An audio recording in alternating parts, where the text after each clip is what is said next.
Spinny, spin, me. I'm just showing my face because I have nothing to say, and that's what I do. You do that on a daily vlog. You got to show your face.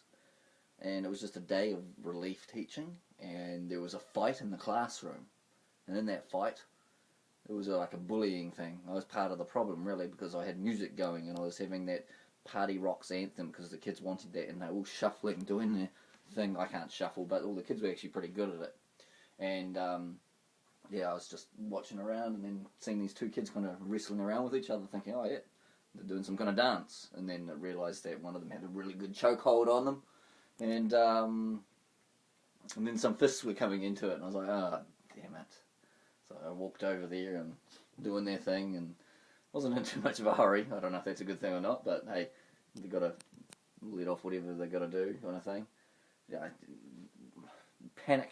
I can't do that. You just got to do your things. I went over, separated them, and yeah, made them apologise. And then eventually they got in trouble with the hierarchical with the school. It's just a shame because it ends up being bullying. You know, the whole one of these children was just getting bullied. Another was the bullier. The bully, you know, he doesn't help the situation. He pokes and prods and does all those things. And the bullier just. Well, the bully, he just pokes and prods as well, you know. Both of them, to be honest, were not, you know, one's autistic, really, and the other one's just, probably you could say he does not have the best environment, and so his learning capabilities are not there at all. So both of them are at a huge disadvantage of how they live. And with those disadvantages, they are prime candidates for bullying, not necessarily just the bully. The bully himself gets bullied as well, from different avenues.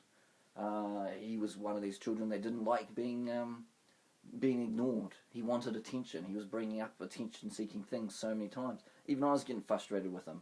Maybe even at times I was doing some bullying tactics just because it was like, oh, get away, stop being this annoying child in the class that is causing the disruptions for everyone else. And like any human, you deal with it. You deal with it as much as you can, and then you kind of, you know, snap, and you don't deal with it as well. And I bet he's had that his whole life, and because of that, he ends up being bullied in that regards. I'm good with the children, but there are times where it just ends up being too much. And I'm not saying I did anything bad to him. It was just, you know, if there's the things that are happening, that happens, and everyone does that. It doesn't matter what environment you're in. You could be in a boardroom meeting, and there's that person that just nicks and just picks at you or something, and you put up with it so long, and then eventually you just you just throw some kind of quick insult of sarcasm, and then that's a form of bullying, and that's just how it is. And people do that all the time, and we do that to have that slice of power or the slice of just one-uppy on someone. And yeah, when it comes down, it's a disgusting habit. It's disgusting behaviour.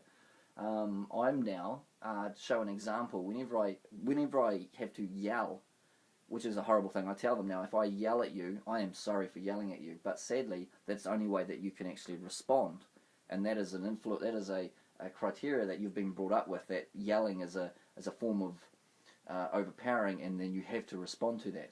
And I'm saying you don't need to respond. You should be responding based on respect towards other people, because someone's actually trying to tell you something in the first place. And I hate yelling. I really am hating the yelling factor within being a teacher. And it happens. It happens because it is the environment, which is a classroom. Anyway, I'm rambling and stuff, because that's what I do on a daily vlog. Remember to donate. I've only got a week,